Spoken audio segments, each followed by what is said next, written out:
നോക്കാം പ്രധാന വാർത്തകൾ വേഗത്തിൽ. അമേരിക്കൻ പ്രസിഡന്റ് സ്ഥാനാർത്ഥി ഡൊണാൾഡ് ട്രംപിന് നേരെ വീണ്ടും വധശ്രമം. ഫ്ലോറിഡയിലെ ഗോൾഫ് കോഴ്സിലാണ് ആക്രമണം ഉണ്ടായത്. ഒരാളെ അറസ്റ്റ് ചെയ്തതായി അധികൃതർ അറിയിച്ചു. AK-47 അനുബന്ധ ഉപകരണവും ക്യാമറയും സംഭവ സ്ഥലത്ത് നിന്ന് കണ്ടെടുത്തു. ഹേമ കമ്മിറ്റി റിപ്പോർട്ടിലെ മൊഴികളിലെ പോക്സോ ആരോപണങ്ങളിൽ നേരിട്ട് കേസെടുക്കാൻ തീരുമാനം. മറ്റ് ലൈംഗിക അതിക്രമങ്ങളിൽ കേസെടുക്കുന്നത് പരാതിക്കാരുടെ താൽപര്യം അറിഞ്ഞ ശേഷമായിരിക്കും.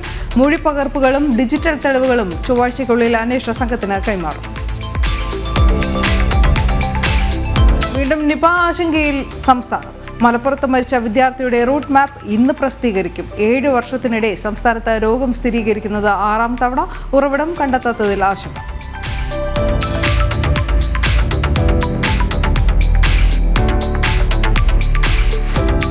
കൊല്ലം മൈനാഗപ്പള്ളിയിൽ കാറടിച്ച് സ്കൂട്ടർ യാത്രക്കാരി മരിച്ച സംഭവത്തിൽ കരുനാഗപ്പള്ളി സ്വദേശി അജ്മലിനെതിരെ മനഃപൂർവ്വമായ നരഹത്യാ കുറ്റം ചുമത്തി BNS 105 വകുപ്പിട്ടാണ് പോലീസ് FIR രജിസ്റ്റർ ചെയ്തത്. ഒളിവിലായിരുന്ന അജ്മലിനെ ഇന്നലെ വൈകിട്ടോടെയാണ് ശാസ്താംകോട്ട പതാരത്ത് നിന്ന് പോലീസ് പിടികൂടിയത്. ഇന്നലെ വൈകിട്ടോടെ ആണ് ഈ അപകടവും നടന്നത്. മൈനാഗപ്പള്ളി സ്വദേശി കുഞ്ഞുമോൾ മരിക്കുന്നതും. വർക്കലയിൽ ബൈക്കുകൾ കൂട്ടിയിടിച്ച് 3 യുവാക്കൾ മരിച്ചു. 2 പേരുടെ നില ഗുരുതരമായി തുടരുന്നു. ഇന്നലെ രാത്രി 11:15 വർക്കല കുറുക്കണ്ണി ജംഗ്ഷന് സമീപത്താണ് അപകടം നടന്നത്. അമിത വേഗതയിൽ വന്ന വാഹനങ്ങൾ നിയന്ത്രണം വിട്ട് കൂട്ടിയിടിക്കുകയായിരുന്നു. ഇടവത്തോട്ടുമുഖം സ്വദേശിയായ ആനന്ദബോസ്, ആദിത്യൻ, വർക്കല പുന്നമുട് സ്വദേശി ജിഷ്ണു എന്നിവരാണ് മരിച്ചത്. അപകടത്തിൽ 2 പേരുടെ നില ഗുരുതരമായി തുടരുന്നു.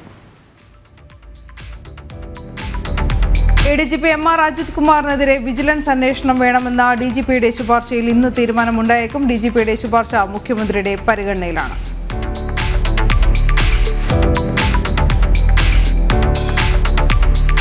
ഇന്ന് നബിദിനം. പ്രവാചകൻ മുഹമ്മദ് നബിയുടെ സ്മരണയിൽ വിശ്വാസികൾ. പള്ളികളിലും മദ്രസകളിലും പ്രാർത്ഥനകൾ, നബിദിന റാലികളും ഭക്ഷണ വിതരണവുമായി വിശ്വാസലോകം. തിരുവോണനാളിൽ കൊച്ചി എളമക്കരയിൽ ദുരൂഹ സാഹചര്യത്തിൽ മരിച്ച യുവാവിന്റെ പോസ്റ്റ്മോർട്ടം നടപടികൾ ഇന്ന് നടക്കും. മരോട്ടി ചുവട് പാലത്തിന് താഴെ താമസിക്കുന്ന പ്രവീണിനെയാണ് ഇന്നലെ നടുറോട്ടിൽ മരിച്ച നിലയിൽ കണ്ടെത്തിയത്. യുവാവിന്റെ ശരീരത്തിൽ മുറിവുകളുണ്ട്. സംഭവം കൊലപാതകമെന്ന് സംശയം. ട്രോളിംഗ് നിരോധനം കഴിഞ്ഞ 1 മാസമായിട്ടും ട്രോളിംഗ് കാലത്തെ സൗജന്യ റേഷൻ കോഴിക്കോട് ജില്ലയിലെ മത്സ്യത്തൊഴിലാളികൾക്ക് ഇതുവരെ ലഭിച്ചിട്ടില്ല. മത്സ്യത്തൊഴിലാളികളോടുള്ള സർക്കാരിന്റെ അവഗണനയ്ക്കെതിരെ പ്രതിഷേധം ശക്തമാക്കാൻ BJP സൗജന്യ റേഷൻ വിതരണം നടത്താത്തതിൽ പ്രതിഷേധിച്ച് തിരുവോണദിനം ഫിഷറീസ് ഡെപ്യൂട്ടി ഡയറക്ടർ ഓഫീസിന് മുൻപിൽ BJPയുടെ നേതൃത്വത്തിൽ സഹന സമരവും നടന്നിരുന്നു.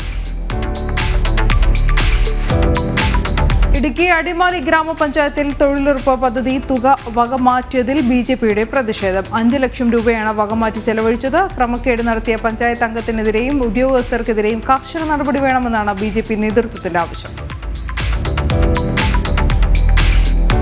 3ാം മോദി സർക്കാർ ഇന്ന് 100 ദിനം പൂർത്തിയാക്കും. 3 ലക്ഷം കോടിയുടെ വികസന പദ്ധതികൾ 100 ദിനം കൊണ്ട് പൂർത്തിയാക്കി. ദേശീയ സഹകരണ നയം ഉടൻ കൊണ്ടുവരാനുള്ള നീക്കത്തിലാണ് മോദി സർക്കാർ. ജമ്മുകാശ്മീർ നിയമസഭയിലേക്കുള്ള ആദ്യഘട്ട തെരഞ്ഞെടുപ്പിന്റെ പരസ്യപ്രചാരണം ഇന്ന് അവസാനിക്കും. ദോഡ, ആനന്ത്നാഗ്, കുൽഗാം, ഷോപ്പിയാന ജില്ലകളിലായി 24 മണ്ഡലങ്ങളിലാണ് ആദ്യഘട്ട പോളിംഗ്. രാജ്യത്ത് ആദ്യ വന്ദേ മെട്രോ സർവീസ് വരുന്നു. ഗുജറാത്തിലെ ഭുജ് അഹമ്മദാബാദ് റൂട്ടിലാണ് ആദ്യ വന്ദേ മെട്രോ സർവീസ് ആരംഭിക്കുക. പ്രധാനമന്ത്രി നരേന്ദ്രമോദി ഫ്ളാഗ് ഓഫ് ചെയ്യും. കോൺഗ്രസ് നേതാവ് രാഹുലിന്റെ അമേരിക്കൻ സന്ദർശനം റിപ്പോർട്ട് ചെയ്ത ഭാരതത്തിൽ നിന്നുള്ള മാധ്യമപ്രവർത്തകന് നേരെ അക്രമം. ഓവർസീസ് കോൺഗ്രസ് നേതാവ് സാം പിത്രോദയുമായുള്ള അഭിമുഖം പകർത്തുന്നതിനിടയിലാണ് അക്രമം ഉണ്ടായത്. ബംഗ്ലാദേശിലെ ഹിന്ദുക്കൾ അനുഭവിക്കുന്ന പീഡനങ്ങൾ രാഹുൽ ചൂണ്ടിക്കാട്ടുമോ എന്ന ചോദ്യമാണ് കോൺഗ്രസ് അനുയായികളെ പ്രകോപിപ്പിച്ചത്. മാധ്യമപ്രവർത്തകന്റെ ക്യാമറ പിടിച്ചുവാങ്ങി അഭിമുഖം ഡിലീറ്റ് ചെയ്തതായും ആക്ഷേപം. ഡൽഹി മുഖ്യമന്ത്രി അരവിന്ദ് കെജ്രിവാളിന്റെ രാജി ഉടനെന്ന് സൂചന. 2 ദിവസത്തിനകം രാജി സമർപ്പിച്ചേക്കും. പകരക്കാരനെ ചൊല്ലി ആം ആദ്മിയിൽ തർക്കം രൂക്ഷമാകുന്നു. രാജി നാടകമെന്ന് BJP.